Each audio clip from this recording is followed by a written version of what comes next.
Welcome to the 2024 NFHS football rule change presentation. My contact information is on the screen. The email address and phone number remains the same as last year.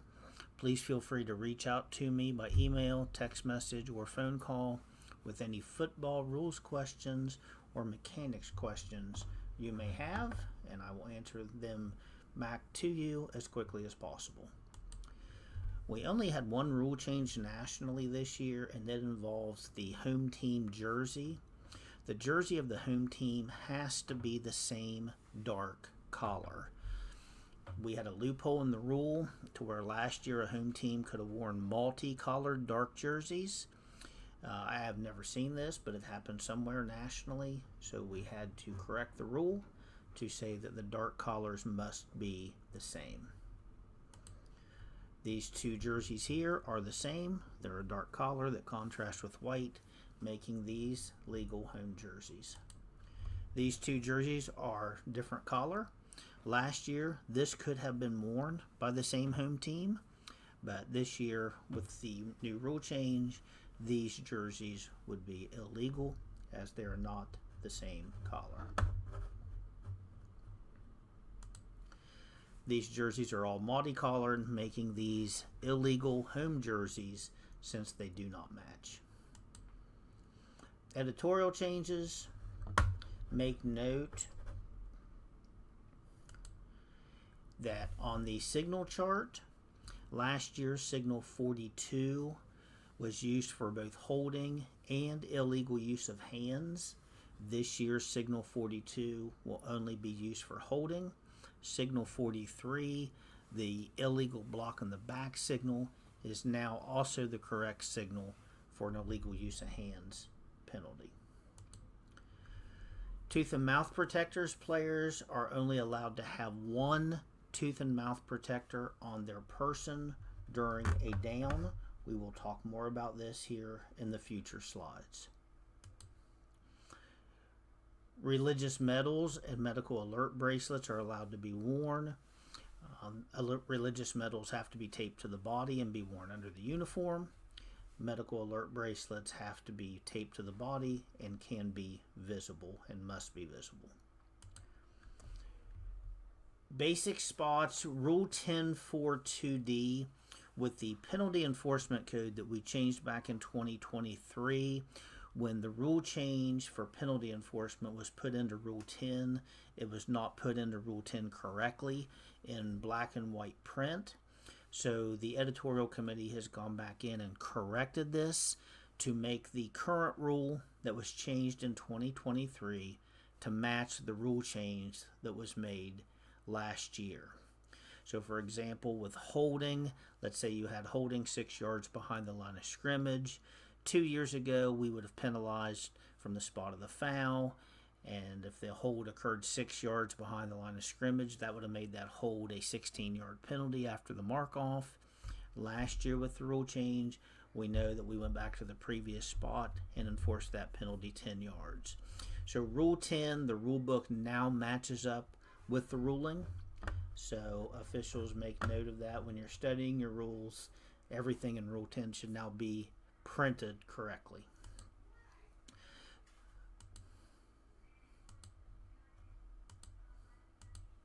Some football rule reminders. This is the year where the numeral has to clearly contrast with the body of the jersey.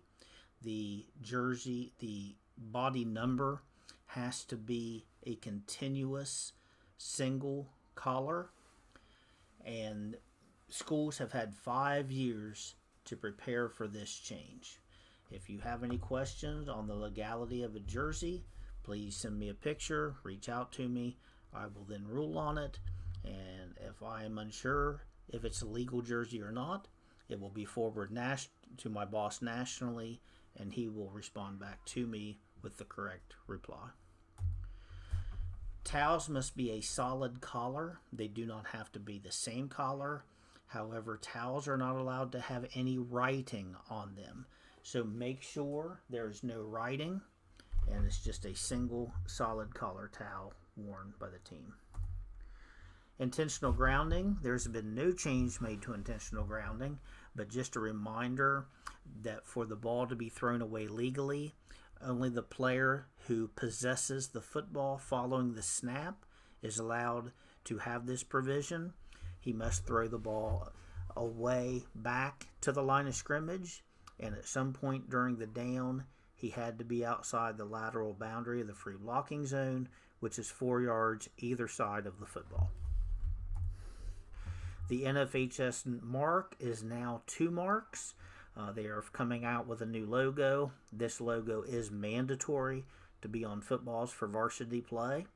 So if you are purchasing your football and you see a new looking NFHS logo, just know that there is a new logo coming out. The new logo on the right is bigger than the current one that we've had in the past, but either one of these logos is acceptable. Some football points of emphasis. Sportsmanship is always a point of emphasis. Player equipment and enforcement's the one we're going to focus on the most. And formations. So sportsmanship, we're all in this together. The one thing that I will say on sportsmanship is officials, make sure that you also communicate with assistant coaches, as long as the assistant coaches are communicating with you in a professional manner. They are putting in a lot of time as well with the student athletes, and I feel that if they are being professional with the officiating crew should also have the courtesy to be professional back to them. One of the areas that we are having a problem nationwide with altercations and fight occur after the game is over in the handshake line. Now, officials, we do not deal with this. This would be a game administrative issue, as once we declare the fourth period officially over, then we are not penalizing for any acts that occur after that. However, there is a protocol in your rule book on pages 4 and 5 that gives schools and players a recommended way to conduct the handshake line following a game. This slide shows the required equipment a player must have to play in a down. The one we are going to touch base on are the knee pads. And knee pads, to be worn legally, have to be worn over the knee and under the pants. There's no exception to this. They do make pants long enough to fit any high school player, regardless of their size. So if coaches say pants are not available, I can't get them long enough, they can get them long enough. They're just not trying hard enough to get the proper pants for that player. So just remember, knee pads must be over the knee and under the pants, so the pants obviously have to cover the knee as well. Where we're going to focus most of our time in this presentation is on illegal equipment.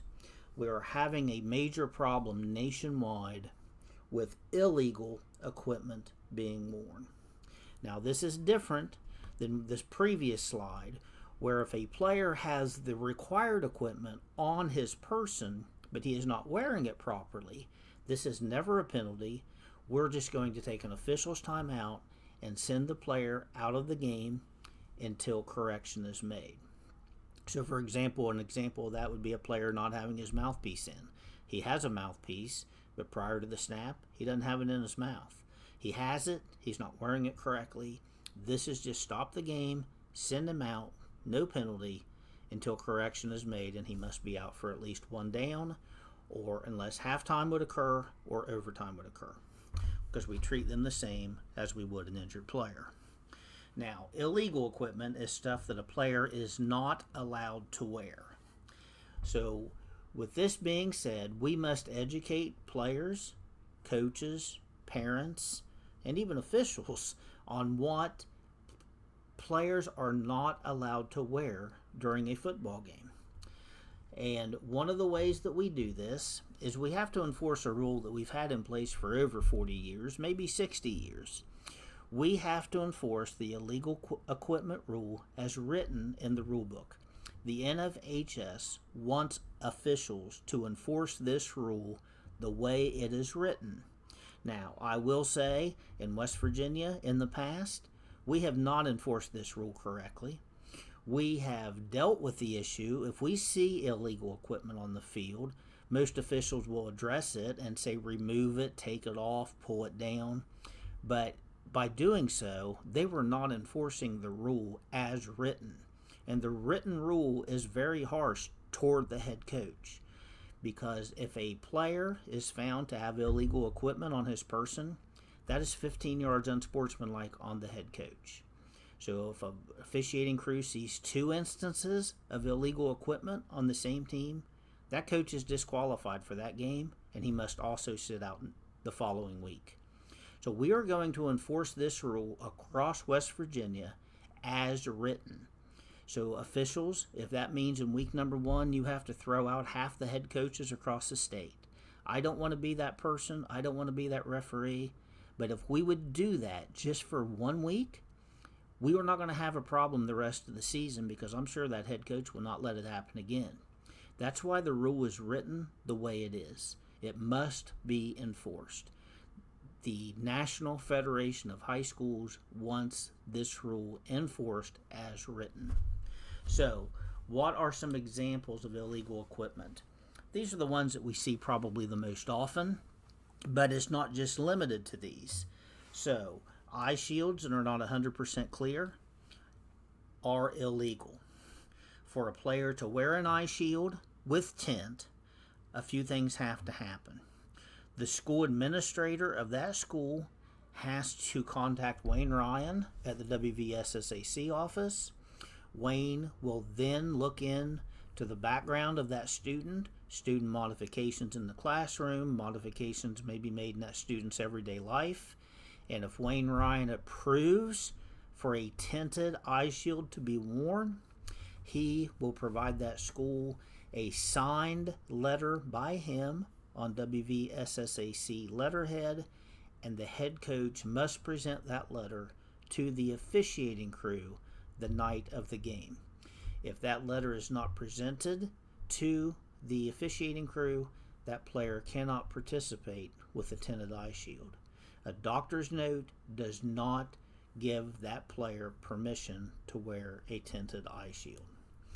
Eye shade that is not a single stroke under the eye, or if it contains numbers or symbols, is also illegal.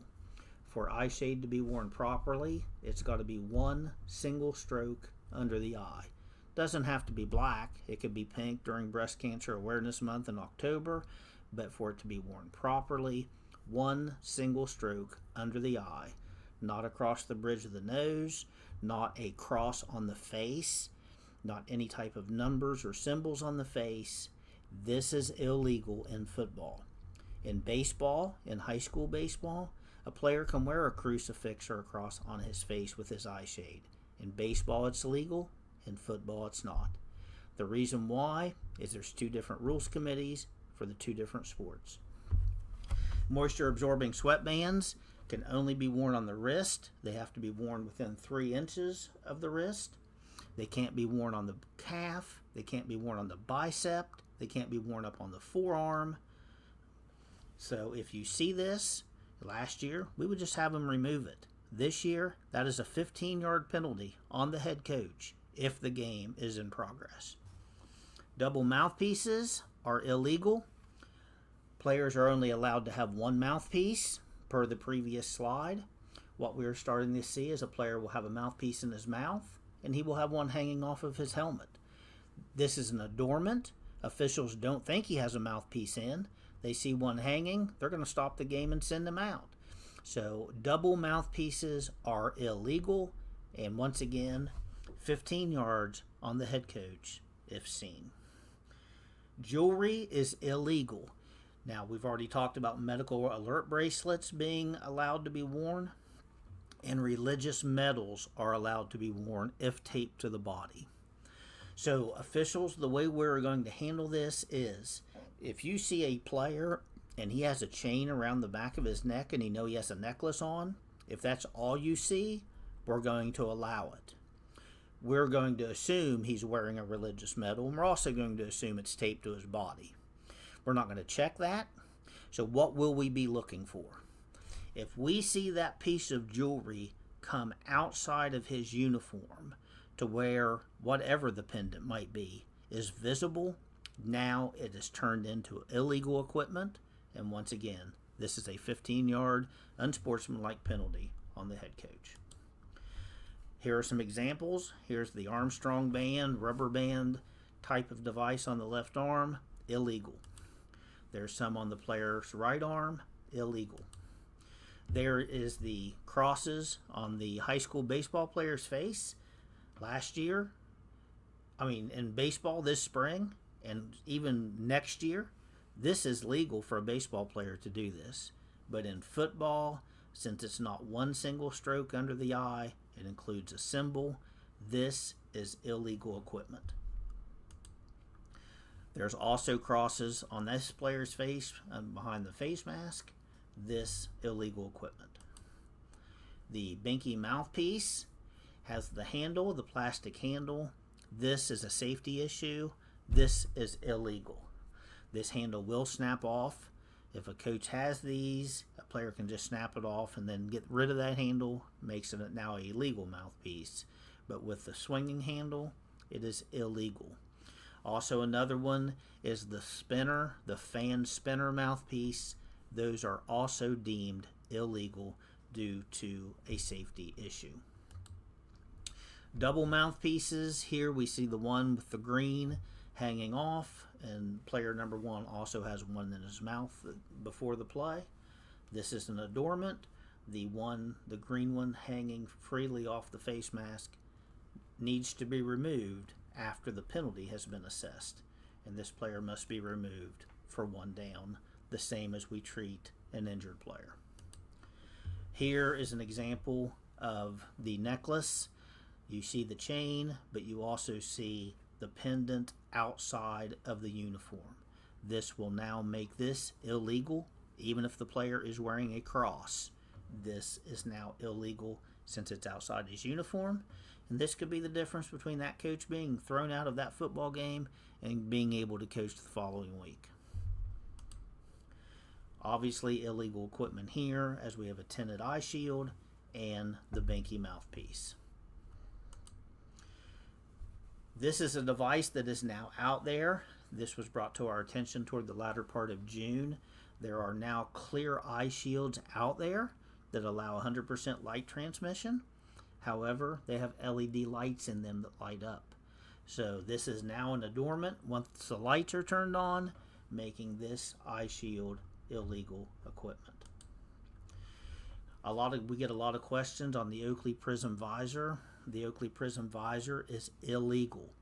It is illegal because it only allows for 89% light transmission through it. The rule says for an eye shield to be worn, the eye shield has to allow 100% light transmission. Here is a Oakley Prism visor from the side angle, and you can see the tint that it has to it. A lot of parents don't know this. They go out and buy them for their players. A lot of coaches don't know this.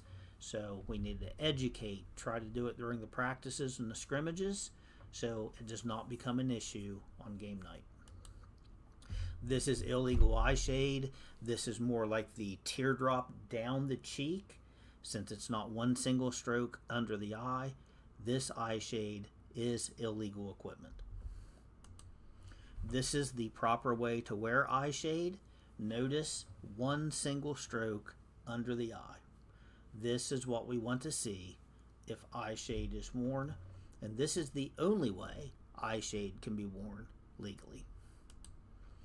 Here we have the moisture absorbing bands on the calf of the player. This illegal equipment has to be worn within 3 inches of the wrist. So how are we going to enforce this? We're addressing it now in the rules clinics. If you're going out talking to the coaches, the players at their practices and their scrimmages, address it at this time and educate them. We're going to emphasize this during the pregame, prior to the games, no matter what level of play you have. So we ask the coaches prior to the game if all of his players are legally and properly equipped, and make them say yes. Don't make them say, or don't let them say, I think they are. We need to pin them down to a solid yes answer. And this was brought to my attention by a head coach when we were doing our in-person clinics. One of the head coaches said, I never knew what that question meant when you asked us that. I really thought you were only asking, are there any braces or casts that need to be checked? And he goes, I wasn't aware that you were asking me about eye shade and jewelry and armbands and play cards having to be worn on the wrist and not the belt. And he goes, I wasn't aware of that. So once again, we have to educate what that question really means. So with that being said, on Friday night, when you ask your coach if everyone's legally and properly equipped, you may want to say, okay, now what you're telling me is we're not going to see any illegal eye shade. We're not going to see any jewelry outside the uniform. We're not going to see any armbands worn up on the bicep or the calf, because that's what you're verifying to me. Okay, so make sure that we do that. Now, prior to the game, prior to the coin toss, if we see any of this illegal equipment, this will be the time that we preventive officiate and just say, hey, take it out, take it off, wipe it off, pull it down, move it here. We're going to try to prevent any issues once the game starts. However, once the game has begun and the game clock is officially running, this is when things change. We are going to give the coach one free pass. So, if the ball is kicked off, we see illegal equipment. Let's say on one team we see three instances of illegal equipment. The officials are going to stop the game. They're going to go over to the head coach. They're going to have the players leave so they can have correction made. And the officials are going to tell the head coach, Coach, this is your free pass. You better get it cleaned up right now, because once the game resumes again, if we see any instances of illegal equipment, it's 15 yards unsportsmanlike on you. So let's say you go back out and the game starts back and you see two players on that same team with illegal equipment. This is in this interval now. We're only going to have one flag. Even though there's two instances, we're going to have one flag for this time period, and it's 15 yards on the head coach. And then you're going to let the coach know and say, Coach, that's 115. If we see anything else illegal during the rest of this game, you will be disqualified and receive your second unsportsmanlike penalty. This is the only way across the United States that we can get this illegal equipment issue fixed. We are in the situation we are in because there has been no consequence to the head coach. Even though the rule book has always said there's a consequence, we have just never enforced the penalty as written. So that is what we will start doing here in 2024. The National Guard jersey, the jersey on the right, does not comply with the new rule of 2024, where the number clearly has to contrast to the body of the jersey. However, we are making and ruling that the black numeral on the camo jersey is legal for 2024. We have a lot of these jerseys out there. A lot of teams pass them back and forth. We don't want the jerseys to be thrown away. So we are going to allow the National Guard jersey with the black letter to be worn. Now, the jersey on the left with the white numeral is the way that manufacturers have been told these jerseys have to be made in the future to comply with the rule. So if you see the white numeral, you know that's just a newer jersey, but the black numeral is still going to be allowed. The Guardian cap is legal to be worn during practice. It's also legal to be worn during games. However, and coaches make note of this, if a player suffers a catastrophic injury with a Guardian cap on his helmet, the manufacturers have told the NFHS that the manufacturer will void the warranty of that helmet since a Guardian cap has been put on it. Formations, just make sure that the players are either an offensive lineman, meaning that their head or foot breaks the waistline of the center to be an offensive lineman, or make sure they are a backfield player, meaning that no part of that player's body breaks the waistline of his nearest teammate who is on the offensive line of scrimmage.